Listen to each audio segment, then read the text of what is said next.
जय हिंद, वंदे मातरम दोस्तों। आज हम चर्चा करेंगे तेजस 1A के बारे में। मिग 21 के एक स्क्वाड्रन को रिटायर करने के बाद में तेजस 1A को जो है वो भारतीय वायुसेना के अंदर शामिल किया जाएगा और ये सबसे आधुनिक मॉडर्न टेक्नोलॉजी बेस्ड एयरक्राफ्ट माना जाता है, जो कि भारतीय वायुसेना के लिए बहुत अहम रोल निभाएगा। और इसकी टेक्नोलॉजी और फीचर्स को देखते हुए लगभग 10 से ज़्यादा देश इसकी डिमांड कर रहे हैं, जिनको ये भारत बाद में निर्यात करेगा। तो चलिए शुरू करते हैं तेजस 1A के बारे में। तेजस परियोजना कब शुरू हुई थी? तेजस विमानों की इस परियोजना की नींव 1983 में रख दी गई थी और तेजस ने अपनी पहली उड़ान 2001 जनवरी 2001 के अंदर भरी थी और इस विमान को भारतीय वायुसेना के स्क्वाड्रन में 2016 में शामिल किया गया था। इसका कारण ये था कि सरकारें आई गई और भी बहुत से कारण थे। कुछ बजट के कारण हो सकते हैं, कुछ टेक्नोलॉजी जो है उसके इश्यू हो सकते हैं। इस वजह से ये प्रोजेक्ट कंटिन्यू नहीं हो पाया और जल्दी शुरू नहीं हो पाया। अब बात करेंगे अपन तेजस 1A के बारे में।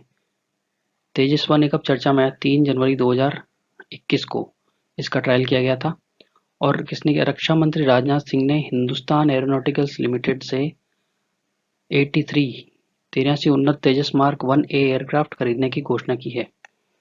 और उन्हीं में से देखिए 73 तो जो है वो सिंगल सीटर होंगे और 10 ट्विन सीटर होंगे, जिनको ट्रेनर भी कहा जाता है। ट्विन सीटर का मतलब जिसके अंदर 2 सीट्स होती हैं, एक में पायलट बैठता है, एक में को पायलट बैठता है।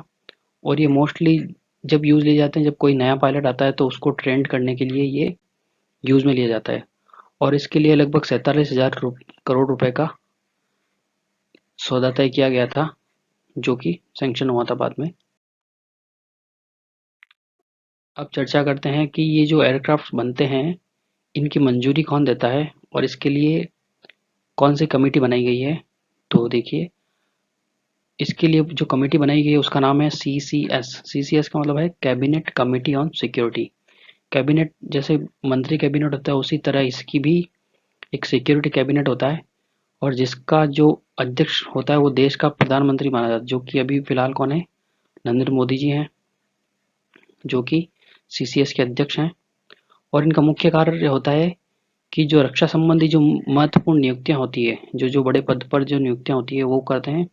और देश की सुरक्षा से संबंधित मुद्दे, यानी कि देश की सुरक्षा के लिए कौन से अहम कदम उठाने जरूरी हैं और कौन कौन से बदलाव जरूरी है, उन सभी मुद्दों पर यह चर्चा करती है। तथा रक्षा खर्च संबंधी मंजूरी भी यही देता है। रक्षा खर्च संबंधी जैसे कोई भी एयरक्राफ्ट प्लान मतलब बनाना है, या और कहीं से जैसे अपन ने राफेल खरीदा था उसकी अप्रूवल देना, ये सब काम कौन करता है? CCS करता है। और अभी 83 जो तेजस खरीदने के लिए जो मंजूरी दी है वो CCS नहीं दी है, लगभग 48,000 करोड़ रुपए की मंजूरी दी है। 48, या जो पिछली साइड में आपने बात की थी 47,000 करोड़ रुपए के बारे में। तेजस 1A के बारे में और भी जानकारी प्राप्त करते हैं। रक्षा विशेषज्ञ अभिषेक प्रताप सिंह का कहना है कि अगर तेजस विमान की तुलना सुखोई से की जाए तो यह उससे ज्यादा हल्के हैं और ये विमान 800 से 900 टन तक का बोझ लेकर ऊपर उड़ने में पूरी तरह सक्षम है। ये विमान उतने ही हथियार और मिसाइल लेकर उड़ सकते हैं जितना इससे ज्यादा वजन वाला सुखोई विमान कर सकता है। इसका मतलब है कि यह हर क्षेत्र में सुखोई से बहुत एडवांस्ड है। तेजस मार्क 1A लड़ाकू विमान की कीमत 550 करोड़ रुपए से ज्यादा है। यह सुखोई 30 MKI लड़ाकू विमान से अधिक है। अब एक तेजस मार्क विमान की कीमत लगभग 550 करोड़ रुपए है और ये सुखोई MKU लड़ाकू विमान से कितनी अधिक है? 120 करोड़ रुपए अधिक है। अब कह रहे हैं कि भाई ये विमान जो है उससे हल्का है सुखोई 30 से, फिर भी इसकी कीमत ज्यादा क्यों है? उसका एक ही कारण है कि जो तेजस मार्क 1 है वो सुखोई MKI से इसलिए महंगा है क्योंकि इसमें बहुत सारी जो मॉडर्न टेक्नोलॉजी है वो ऐड की गई है, जिसको कहते हैं अपन एविएशन टेक्नोलॉजी। ये इसमें बहुत एडवांस लेवल की है, इसीलिए ये सुखोई से महंगा है। अब तेजस के कितने वेरिएंट हैं टोटल? तेजस के 4 वेरिएंट्स आए हैं अभी तक, जो हिंदुस्तान एरोनॉटिक्स लिमिटेड जो है इसको प्रोडक्शन करेगा या मैन्युफैक्चर करेगा। उसमें से है पहला है तेजस ट्रेनर, जिसके अंदर क्या होगा, ट्रेनर से आप समझ ही गए होंगे, पायलट्स को ट्रेनिंग देने के लिए जो यूज लिया जाएगा वो 2 सीटर एयरक्राफ्ट होगा और वो मोस्टली ट्रेनिंग पर्पज के लिए यूज लिया जाएगा।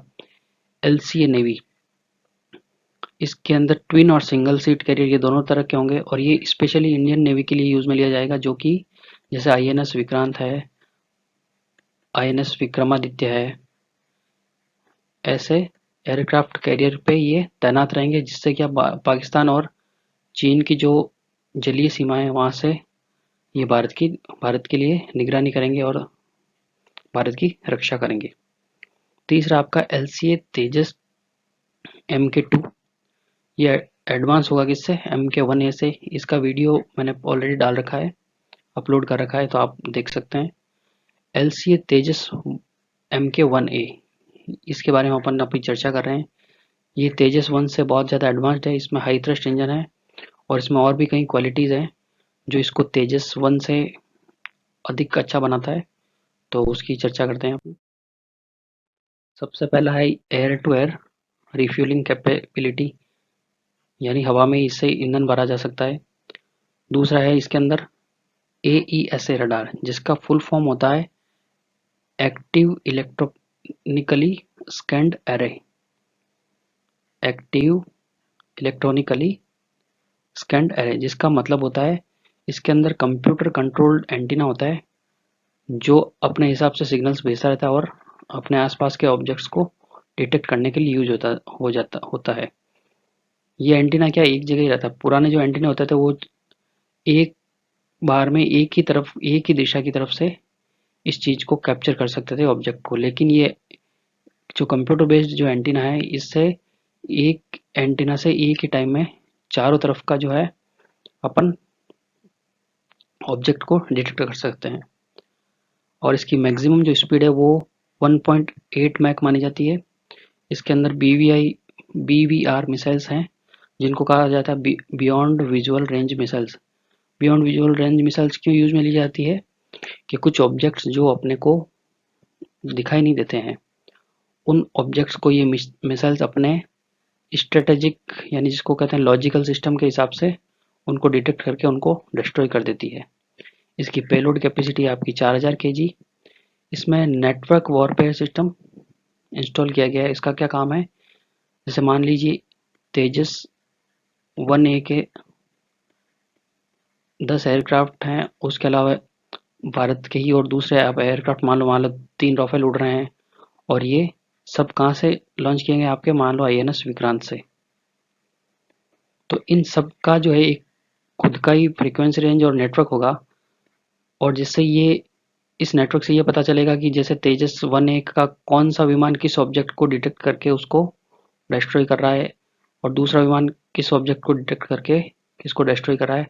तो ये सब विमान एक साथ अलग अलग चीज़ों को हैंडल करने में कैपेबल हो जाएंगे और वो अपने को एक ही नेटवर्क में हम उसको मॉनिटर कर सकते हैं। अब इस एयरक्राफ्ट की रेंज क्या है, 300 किलोमीटर। इसका मतलब ये एक बार में 300 किलोमीटर तक जाके आ सकता है। और इसके अंदर इलेक्ट्रॉनिक वॉरफेयर सिस्टम एडअप किया गया है। इसका मतलब होता है कि ये इलेक्ट्रॉनिक वॉरफेयर सिस्टम होता है एयरक्राफ्ट की खुद की रक्षा करने के लिए, क्योंकि ये आने वाली जो मिसाइल्स है या और भी कुछ चीज़ें हैं उनको ऑटो डिटेक्ट करके उनके खिलाफ अपने आप कार्रवाई कर सकता है। तेजस के और कुछ फीचर्स हैं, देखिए। तेजस 50,000 फीट की ऊंचाई पर उड़ान भर सकता है। इसकी लंबाई है 13.2 मीटर, ऊंचाई है 4.4 मीटर और इसका वजन लगभग 6.5 टन या 60 टन मान सकते हो आप इसका। तेजस का ढांचा किसका बना हुआ है, कार्बन फाइबर से बना हुआ है। ये धातु से हल्का और मजबूत है।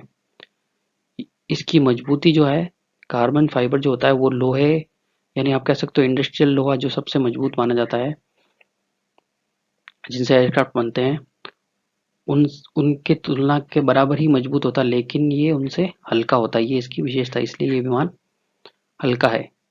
भारतीय अधिकारियों के मुताबिक तेजस 1A जो है चीन पाकिस्तान द्वारा बनाया गया जो विमान है J-17 उसके 6 मानकों से बेहतर है, यानी 6 मानक उससे +6 आ गए ये। तेजस का रखरखाव काफ़ी सस्ता है और भारत के सर्वश्रेष्ठ सुखोई 30 के रखरखाव काफ़ी महंगा था। इससे क्या होगा कि भारत को और पॉजिटिव पॉइंट मिलेगा।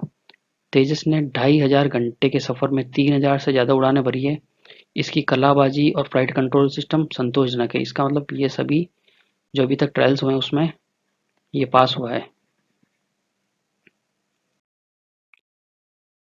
ये अपन पढ़ ही चुके हैं, 52,000 फीट ऊंचाई तक उड़ान भर सकता है। इस विमान में स्वदेश में विकसित किया हुआ रडार भी लगा हुआ है। जो ये AES है ये भारत में ही विकसित किया गया है। ये विमान काफ़ी हल्का है, इसकी मारक क्षमता भी बेहतर है और एक ये बहुआयामी लड़ाकू विमान है। बहुआयामी का मतलब ये किसी भी मौसम में किसी भी समय में यूज लिया जा सकता है।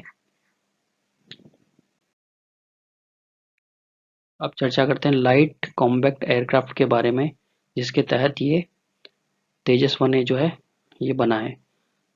ये गवर्नमेंट ऑफ इंडिया ने 1984 में शुरू किया था और establish the aeronautical development agency ADA की स्थापना की थी, जो क्या करेगा, जिसका मुख्य कार्य है LCA प्रोग्राम का सही से एग्जीक्यूट करना। किसका काम है? एरोनॉटिकल डेवलपमेंट एजेंसी का। ये specially light combat aircraft programme को मेंटेन और उसके ऑपरेशंस के लिए ही ये बनाया गया है। और ये जो LCA प्रोग्राम क्यों लाया गया है? क्योंकि अपने पास जो भारत के पास MiG-21 फाइटर्स हैं वो बहुत पुराने हो चुके हैं, उनकी टेक्नोलॉजी अब अपग्रेड नहीं की जा सकती, इसलिए उसकी जगह ये नई टेक्नोलॉजी वाले जो अपग्रेडेड हैं ये तेजस लाए जाएंगे। इसके लिए इन्होंने LCA प्रोग्राम की शुरुआत की थी और उस LCA प्रोग्राम को प्रॉपर मैनेजमेंट के लिए और प्रॉपर एग्जीक्यूशन के लिए एरोनॉटिकल डेवलपमेंट एजेंसी का इस्टेब्लिशमेंट किया था। अब इनको डिज़ाइन कौन करता है? ये ADA ही इसको डिज़ाइन करेगा, यानी एरोनॉटिकल डेवलपमेंट एजेंसी इसको डिज़ाइन करेगा। और ये एजेंसी जो है किसके अंडर में आएगी? Department of defence research and development के अंडर में आएगी। और इसकी पूरी डिजाइनिंग होने के बाद इसका मैन्युफैक्चरिंग जो करेगा हिंदुस्तान एरोनॉटिकल्स लिमिटेड करेगा। अब चर्चा करते हैं ADA के बारे में।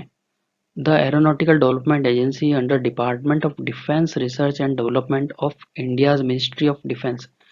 ये रक्षा मंत्रालय के अधीन ही आता है और इसका जो हेड ऑफिस है वो बेंगलोर के अंदर है और ये 1984 के अंदर फाउंड की गई थी। हेड ऑफिस इसका बेंगलुरु कर्नाटका में है।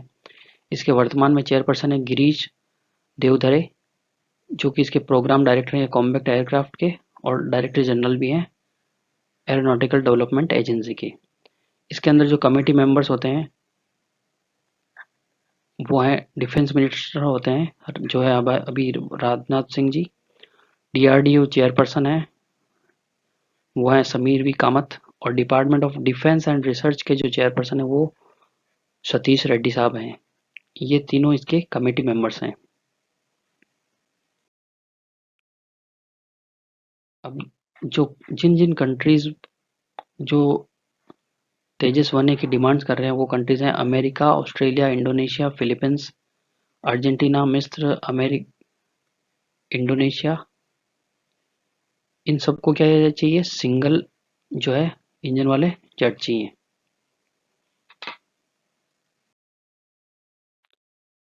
इंडिया और मलेशिया। मलेशिया ने अपने अधिग्रहण कार्यक्रम के तहत पहले ही इस विमान को खरीदने की योजना बनाई है और भारत ने मलेशिया को 18 हल्के लड़ाकू विमान LCA तेजस फाइटर बेचने की पेशकश की है। भारतीय युद्धक विमान को चुनने से पहले मलेशिया ने चीन के JF-17 जिससे भारत 6 मानकों में आगे था और दक्षिणी कोरिया के FA-50, रूस के MiG-35 यॉक 130 विमान के विकल्पों पर भी विचार कर चुका था, लेकिन उसको भारत का तेजस ही सर्वश्रेष्ठ लगा था। उसका कारण यह है कि भारत ने मलेशिया को उसके रूसी मूल के विमानों SU-30 के लिए देख-रेख, मरम्मत, जीर्णोद्धार की सुविधा बतौर पैकेज देने का भी प्रस्ताव किया है। तो ये मलेशिया को सस्ता भी पड़ेगा, इसकी मेंटेनेंस भी इजी होगी और उसके साथ ही ये जो रूस के जो इन्होंने एयरक्राफ्ट इंपोर्ट कर रखे हैं मलेशिया के, उसका रखरखाव या मेंटेनेंस भी कौन करेगा? भारत ही करेगा। इसलिए ये डील लगभग फाइनल होनी है। तो ये था तेजस 1A के बारे में चर्चा। आई होप आपको पसंद आया होगा। देखने के लिए धन्यवाद। Thank you. जय हिंद, जय भारत, वंदे मातरम।